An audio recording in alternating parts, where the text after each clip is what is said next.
Welcome back to the channel. Welcome back to the channel. So, I was catching the tail end of Miami Flow's live video today, and I sent in a question. I sent in a super chat right there towards the end, and I asked him, I said, hey, I'm putting you on the spot here. In the long run, who's going to be the better, or who's going to be the most valuable player out of Cormani, McClain, Reuben, Bain? Flo says he wasn't going to answer it. He offered to send me my super chat back. Said he was stumped. He said he's not. He said he's not going to answer it, right? So he's not going to answer it. But as always, man, shout out to Flo, man. Shout out to the degenerates, man. I always love checking out you guys' content, right? So, but Flo won't answer it, so I'm going to attempt to answer my own question here, right? Excuse me. So let me know what y'all think in the comments, right? So this is how I'm setting this up, right? I'm speaking from a standpoint of both guys reaching their absolute potential and how both guys can be utilized in this defense. And then at the end, I'm going to give from my standpoint about who potentially could be the most valuable player out of Reuben, Bain, and Cormani McClain. So I'm going to start with Cormani because Cormani committed first, right? So what are we getting?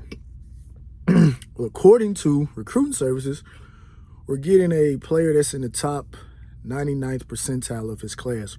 We're getting a player that should make you think about Derek Stingley, Vernon Hargraves, Pat Surtain, got Travis Hunter of last year. We're getting that type of player. Comes in at 6'2", a little undersized. Probably going to need to add some weight to fill out that particular frame. I think Vernon Hargraves, he may have came in a little small to the University of Florida when he came out.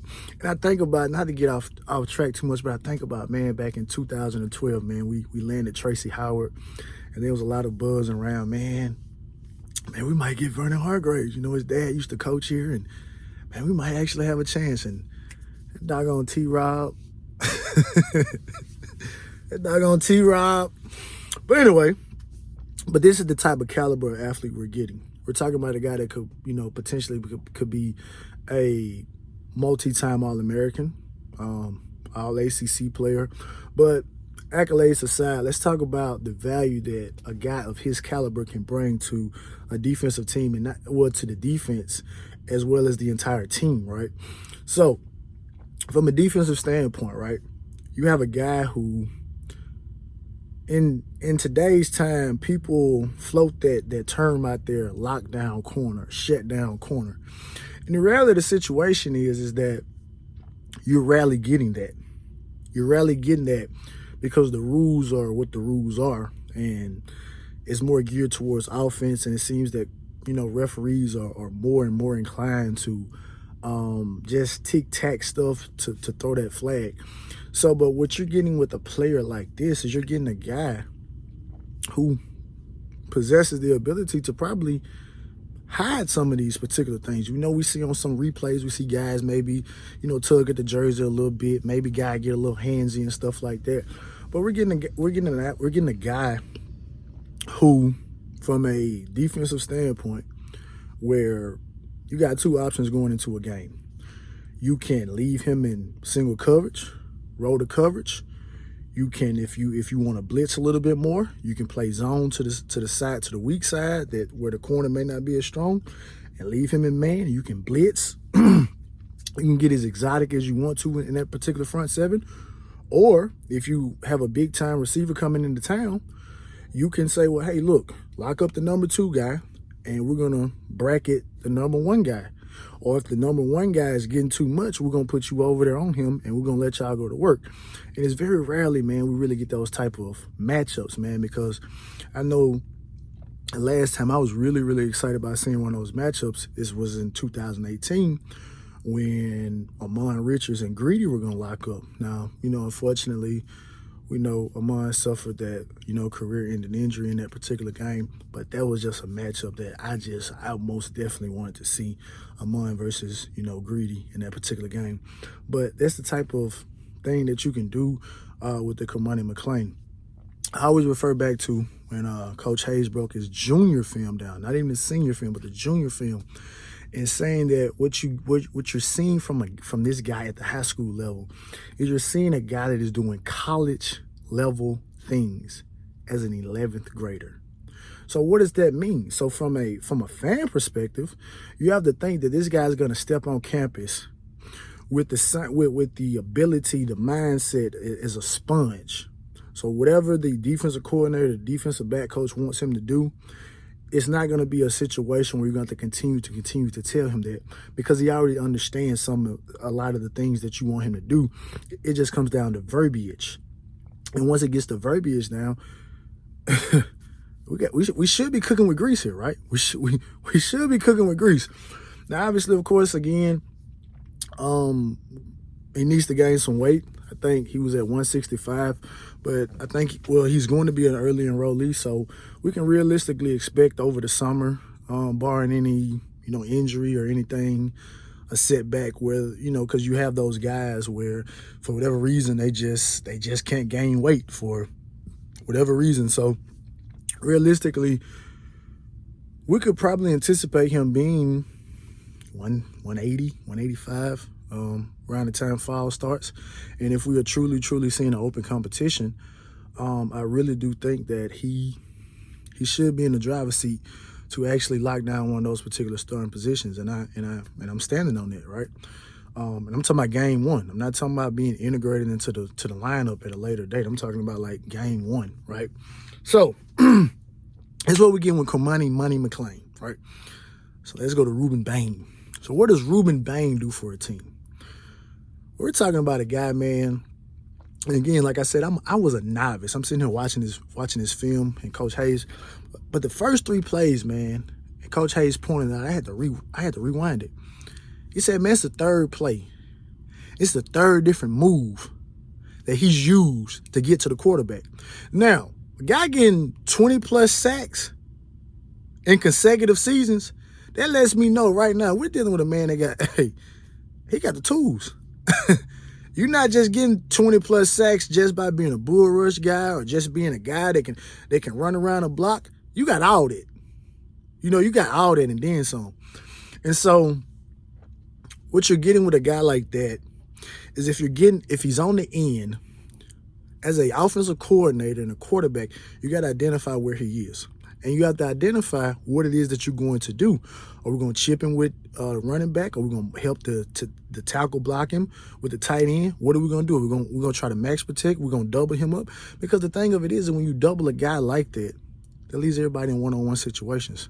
So if you got a defensive tackle, a guy that's quick like Leonard Williams, and you can take a double team away from him, or you got a guy on the edge like a Najee Kelly or something like that.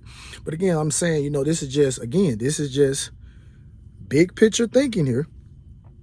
You leave those guys in a one-on-one situation, you're in trouble. And what does that do to an offensive coordinator's play calling? Well, if you're throwing the football, then guys can sit on routes. And if he's very, very disciplined in the run game and setting the edge and forcing it back into the running back, we don't have to put that safety in the box. And what does that mean? That means we can play over the top coverage. So that means we can be as aggressive as we need to be with those particular corners because we know we got safety help over the top. And we got a guy that is demanding 2 bodies on him. And if he has 2 bodies on him, that means that we should have a linebacker free and we should have the rest of the defensive line in one-on-one situations.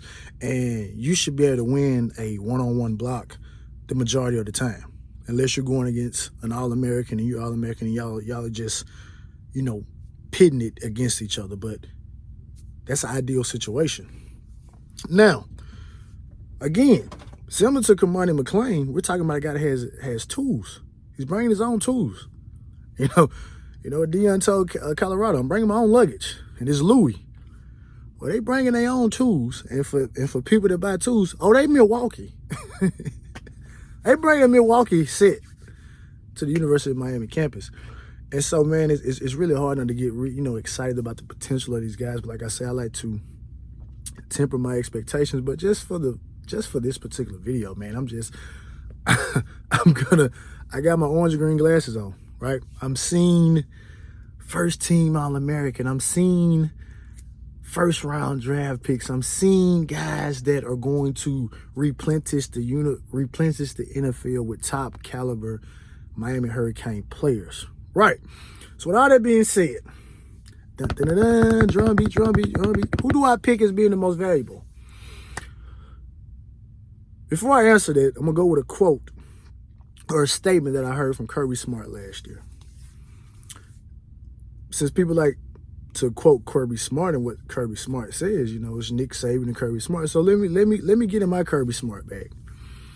This was in reference to last year when Kirby was talking about the historic defense that they had and said that the secondary, mainly man-to-man coverage, because I need to make sure I say that. And this is no shot at Coach Adai, so please do not take it as that. But he said that was our weakness, man-to-man coverage. And he said it's such a finite amount of guys who can go out there and play man-to-man coverage, and you need those guys. And when one of those guys present themselves, if you can land one of those guys, you're in a good position. So did that lead y'all into what my answer is going to be?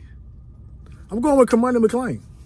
And I'm not just going with Cormani McClain from a standpoint of him being a top 3 player in the entire country. No. I'm going with that because I feel like it is easier to get a pass rusher than it is to get a guy that can play that level of coverage.